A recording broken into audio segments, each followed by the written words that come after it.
All right, I'm going to go back on the other figures and do a little repairing and fine tuning on them.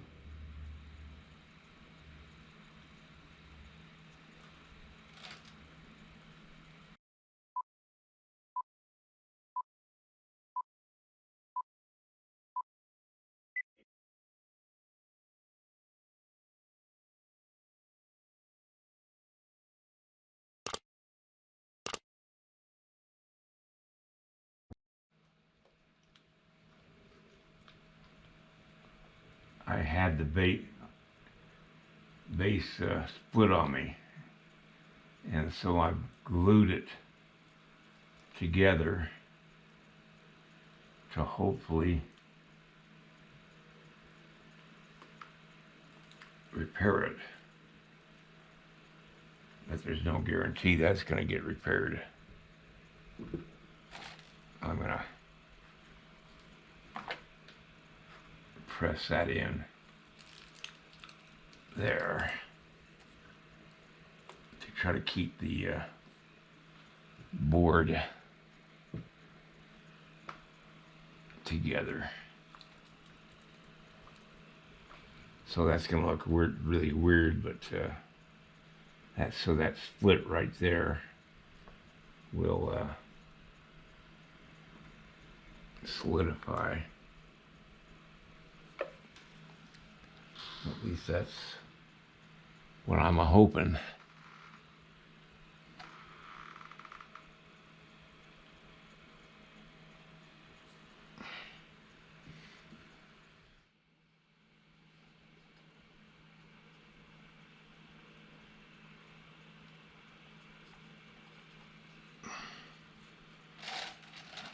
Now, I'm not putting beadwork on their leggings because everyday clothing, I kind of doubt that they would have had them heavily decorated. Now, that's just my opinion. Whether it's true or not, I don't know. But it seems to me that decorations on clothing tends to be heavy, and you'd want your clothing to be as light as possible.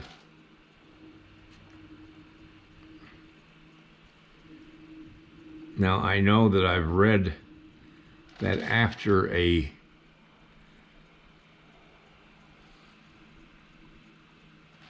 war party or a excursion to capture horses,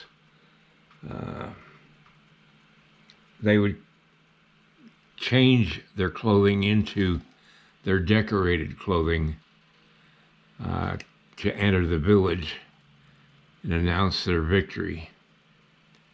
And that's the way I figure these guys would be. They would have their everyday utilitarian clothing and wouldn't necessarily have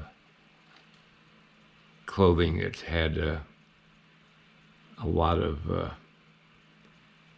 heavy decoration on it.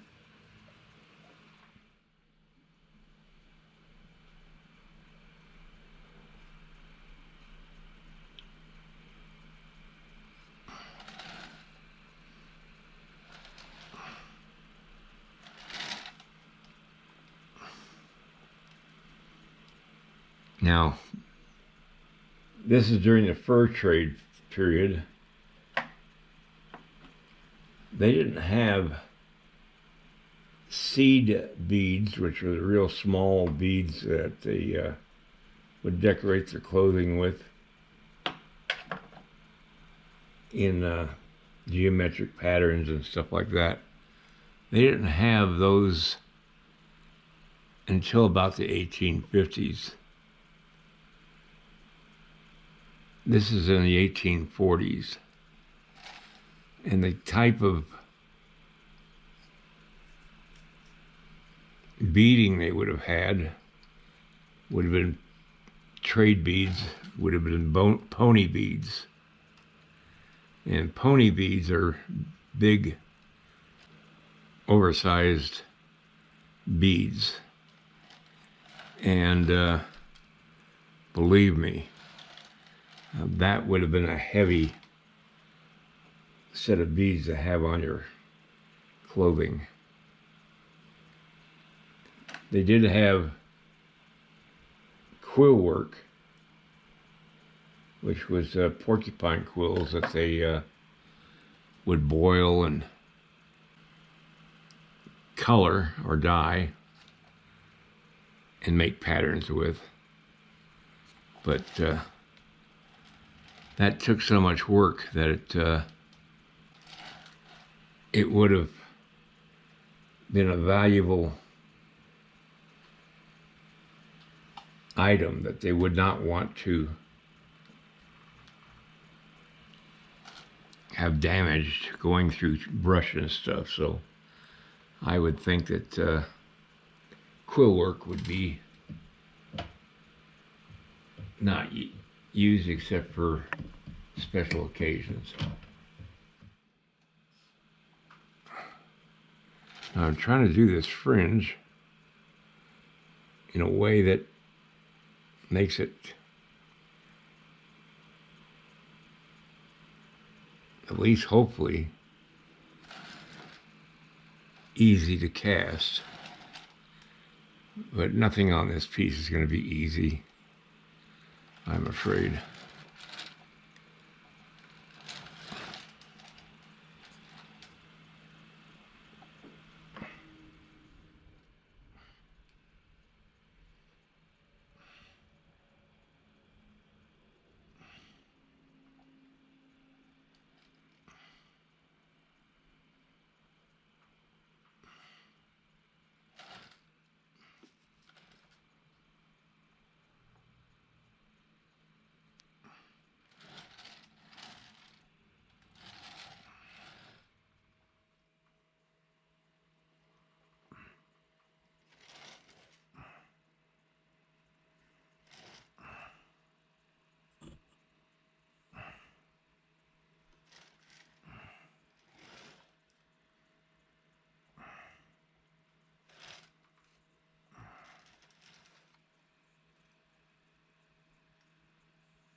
All right, I'm going to go ahead and paint the fringe to match the color of the clay. Now yesterday I dropped this container of paint and it's all over my carpet. It's a throwaway carpet. It's just, you know, it's got clay all over it and everything like that. I put it down to protect the board that I've got underneath it in my studio. I didn't want to work on my cement floor and have it ruined because it's not my floor. And so I put down a plywood and then I put down a cheap throwaway carpet on top of it. But I lost about half of my paint yesterday when I dropped that paint on my carpet. It's the first mistake I've ever made in my life. Cough, cough.